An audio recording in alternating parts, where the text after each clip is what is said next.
Saudaraku, jumpa lagi dengan saya Pendeta Andreas Sinaga.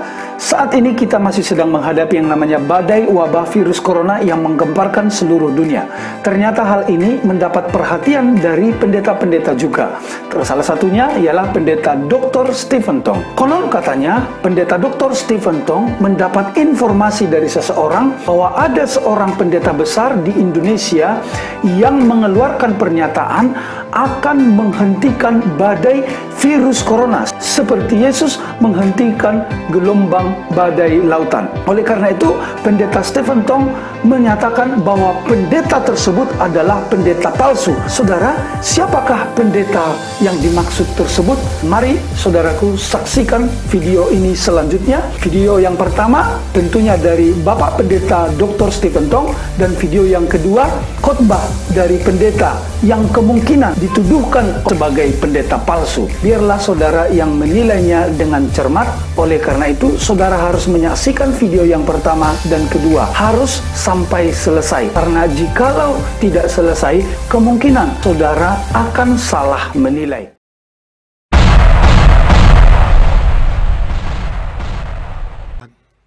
Termasuk yang 2 hari yang lalu, saya dengar pendeta yang besar di Indonesia yang berani mengatakan dia akan menghentikan coronavirus seperti Yesus menghentikan angin, tofan, dan ombak yang besar itu. Ini semua penghujatan, semua peniruan, pengkopian dari anak Allah yang tidak boleh dan tidak ada kopinya. Orang Indonesia yang begitu polos, begitu bodoh, begitu gak banti, tipu. Sekarang bangunlah, sadarlah mulai hari ini. Jangan lagi mau ditipu oleh pendeta-pendeta yang palsu.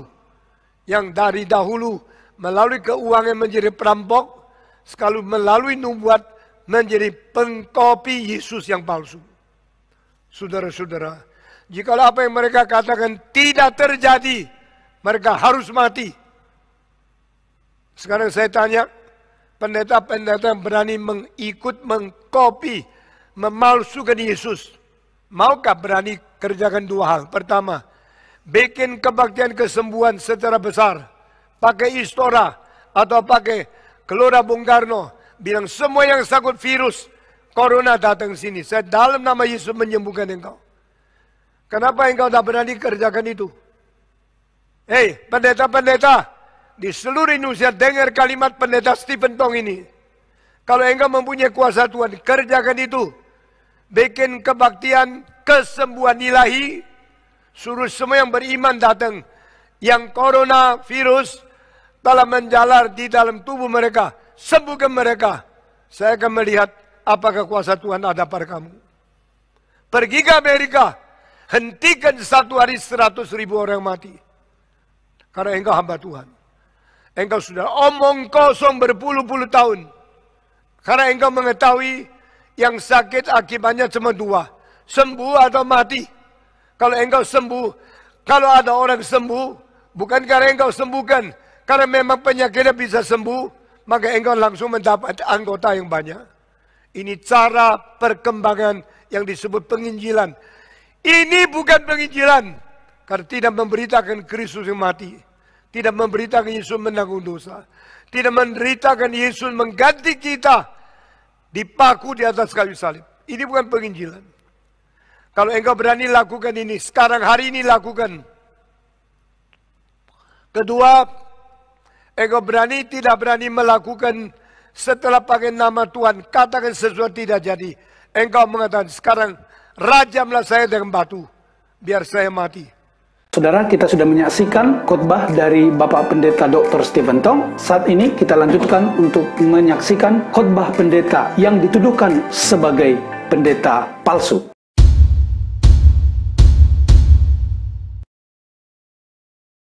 Pada waktu murid-murid Tuhan Yesus bersama Tuhan Yesus menyeberang Danau Galilea dengan sebuah perahu, Tuhan Yesus tidur di buritan perahu itu. Keadaan yang tadinya tenang tiba-tiba berubah. Angin taufan datang menerpa, ombak besar datang, dan air masuk ke dalam perahu. Murid-murid sangat ketakutan dan membangunkan Tuhan Yesus sambil berkata, "Tolong Guru, apakah engkau tidak peduli kalau kami binasa?" Tuhan Yesus bangun dan dia menghardik angin itu dan berkata kepada danau itu, "Diam, tenanglah." Apa yang terjadi?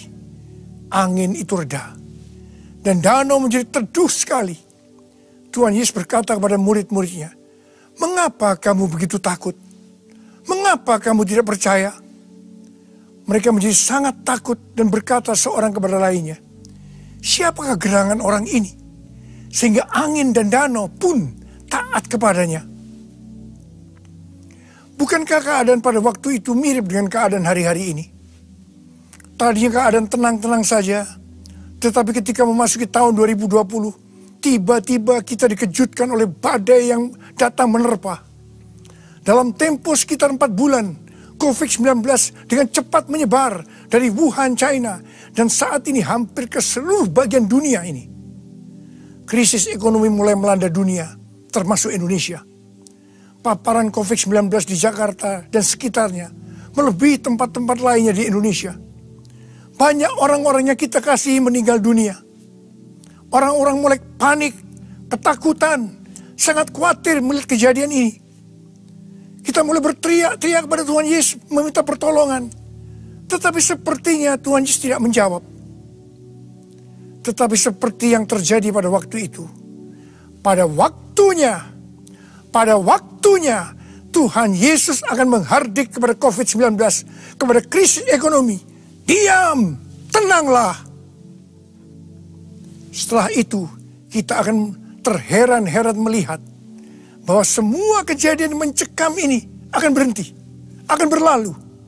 Saya percaya setelah kejadian ini akan banyak orang bertanya, siapakah gerangan Tuhan Yesus sehingga COVID-19 dan krisis ekonomi menurut perintahnya? Siapakah sebenarnya Tuhan Yesus itu? Dia adalah Allah yang menjelma menjadi manusia. Segala sesuatu Dia yang punya. Segala sesuatu harus menurut perintahnya. Termasuk COVID-19. Termasuk krisis ekonomi. Jadi melalui semua peristiwa ini, akan banyak orang yang tahu bahwa Tuhan Yesus adalah Allah yang menjelma menjadi manusia. Dan akan menyelamatkan umat manusia. Akan banyak orang yang berseru kepada nama Tuhan Yesus. Dan mereka yang berseru akan diselamatkan. Pesan kunci untuk terjadi semua ini, bahwa kita harus berteriak terus-menerus dengan tidak henti-hentinya, meminta pertolongan Tuhan Yesus sampai Tuhan Yesus mendengarkan teriakan kita ini. Tuhan berkata dalam 2 Tawarikh 7 ayat 13 dan 14, kalau kita melihat Tuhan menutup langit sehingga tidak ada hujan, dan Tuhan menyuruh belalang memakan habis hasil bumi, di mana semua ini berarti krisis ekonomi. Juga kalau kita melihat Tuhan melepas penyakit sampar di antara umat Tuhan. Ini berbicara tentang COVID-19. Tuhan meminta agar kita, semua orang-orang percaya, merendahkan diri, berdoa, mencari wajah Tuhan, serta berbalik dari jalan-jalan yang jahat. Artinya kita harus mengoreksi diri, bertobat, minta ampun. Kalau kita orang-orang percaya melakukan itu, maka Tuhan akan mendengar dari sorga dan akan mengampuni dosa-dosa kita dan akan memulihkan negeri kita, Indonesia yang tercinta. Saya percaya hari-hari ini banyak orang percaya, termasuk saya, melakukan hal ini. Saya banyak berdoa di menara doa lantai 12 di SICC. Akhir-akhir ini Tuhan ingatkan kepada saya kejadian waktu tempat ini untuk pertama kalinya dipakai sebagai menara doa. Salah seorang pendoa mendapatkan penglihatan. Ada sebuah telinga yang besar. Dan Tuhan berikan ayatnya dari 2 Tawarikh 7 ayat 15 dan 16. Yang berkata, sekarang mataku terbuka dan telingaku menaruh perhatian kepada doa dari tempat ini. Sekarang telah kupilih dan kukuduskan rumah ini, supaya namaku tinggal di situ untuk selama-lamanya. Maka mataku dan hatiku akan ada di situ sepanjang masa. Setiap kali saya berdoa, saya selalu mengingatkan Tuhan tentang hal ini. Bahwa Tuhan menaruh perhatian kepada doa dari tempat ini. Di situ saya terus-menerus dengan tidak henti-hentinya berdoa untuk keadaan yang terjadi saat ini. Saya meminta belas kasihan Tuhan supaya semua ini berlalu. saya juga diperkenankan oleh Tuhan melihat hal-hal yang tidak saya mengerti. Dalam pergumulan itu, saya berkata kepada Tuhan, Tuhan, saya tidak mengerti akan semua ini, tetapi saya menerima segala keputusan Tuhan. Dalam keadaan galau seperti ini, tiba-tiba saya mendapatkan kiriman lagu, Bagi Dialah Kemuliaan, yang dinyanyikan oleh saya sendiri. Ketika saya menyimak lirik lagu itu, saya menangis. Lirik lagu itu diambil dari Roma 11 ayat 33 sampai dengan 36. Oh, alangkah dalamnya kekayaan, hikmat, pengetahuan Allah. Sungguh tak terselidiki keputusannya dan jalan-jalannya. Siapakah yang mengetahui pikiran Tuhan? Siapakah yang pernah menjadi penasehatnya? Sebab segala sesuatu dari Dia, oleh Dia, kepada Dia. Bagi Dialah kemuliaan sampai selama-lamanya.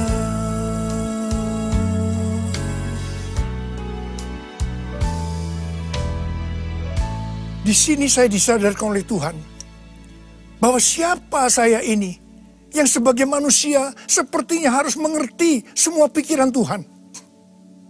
Ternyata Alkitab berkata bahwa segala keputusan Tuhan tidak terselidiki. Jalan-jalan Tuhan tidak dapat diselami. Engkau Tuhan yang berdaulat. Sebab segala sesuatu adalah dari Tuhan dan oleh Tuhan dan kepada Tuhan. Bagi Tuhanlah kemuliaan sampai selama-lamanya.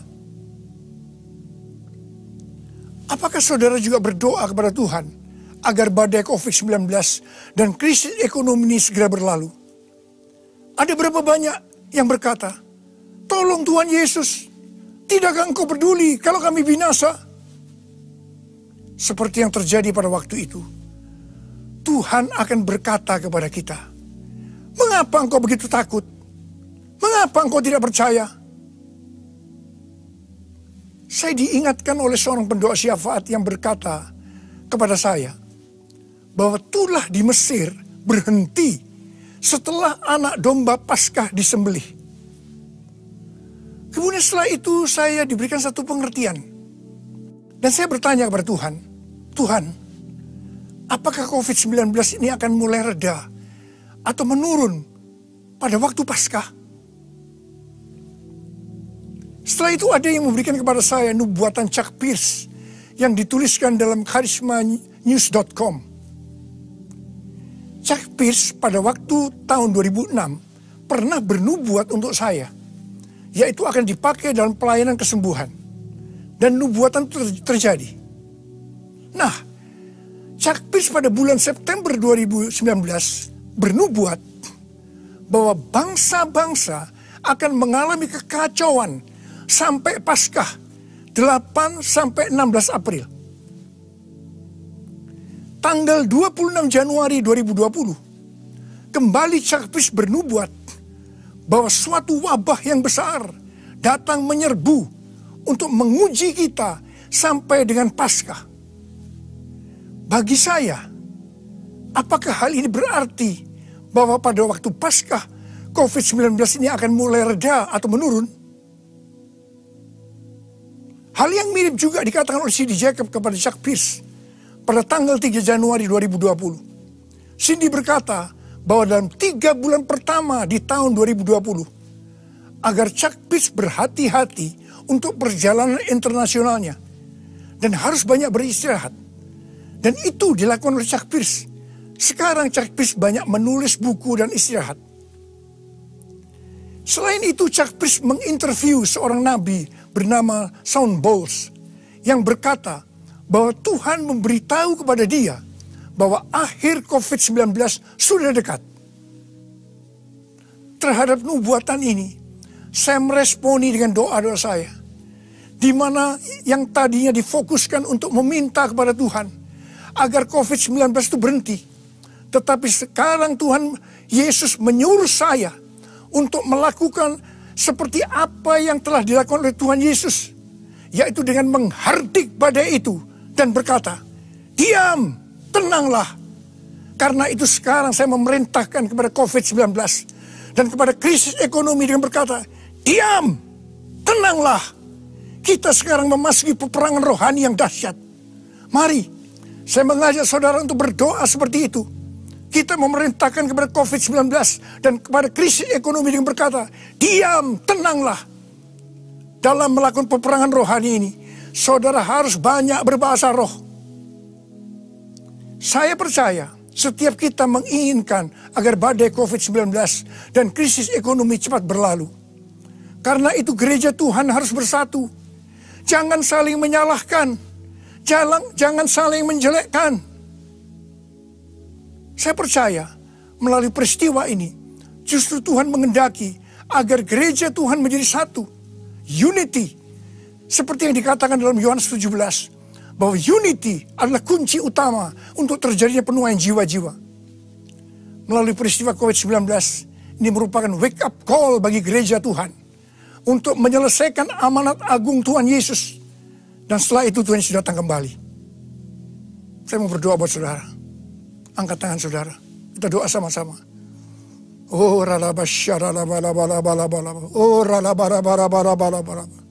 Tuhan, Kau melihat keadaan anak-anak-Mu saat ini, Tuhan. Mereka membutuhkan pertolongan Tuhan. Dan Kau hari ini memberikan kepada kami cara untuk menyelesaikan semua ini.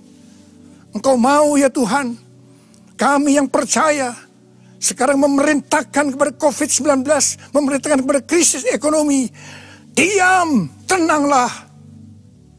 Dan saya percaya Tuhan, apa yang dikatakan oleh kami, itu akan terjadi. Bapak terima kasih buat semuanya, Engkau berikan otoritas kepada kami semua. Bapak, sembuhkan yang sakit, sembuh dalam nama Yesus, sembuh dalam nama Yesus, sembuh dalam nama Yesus. Engkau tolong anak-anak-Mu ya Tuhan. Tolong anak-anak-Mu. Dalam nama Yesus. Amin. Kita telah menyaksikan dua video tersebut, maka menurut saya sebagai hamba Tuhan, sebagai seorang pendeta, saya hanya mau berkata yang pertama, badai wabah virus corona ini, saudaraku, bukan kesempatan untuk kita beradu argumen, beradu benar-benaran, tetapi ini kesempatan kita untuk bersatu sebagai gereja Tuhan. Yang kedua, sebagai gereja Tuhan, marilah kita hadir dalam aksi nyata, menolong orang-orang di sekitar kita, sekecil atau sebesar apapun itu. Mari kita melakukan aksi nyata. Lalu yang ketiga, kesempatan kita untuk berdoa, kesempatan kita untuk mengkoreksi diri, kesempatan kita untuk lebih lagi menyembah Tuhan Yesus. Tuhan Yesus memberkati. Shalom.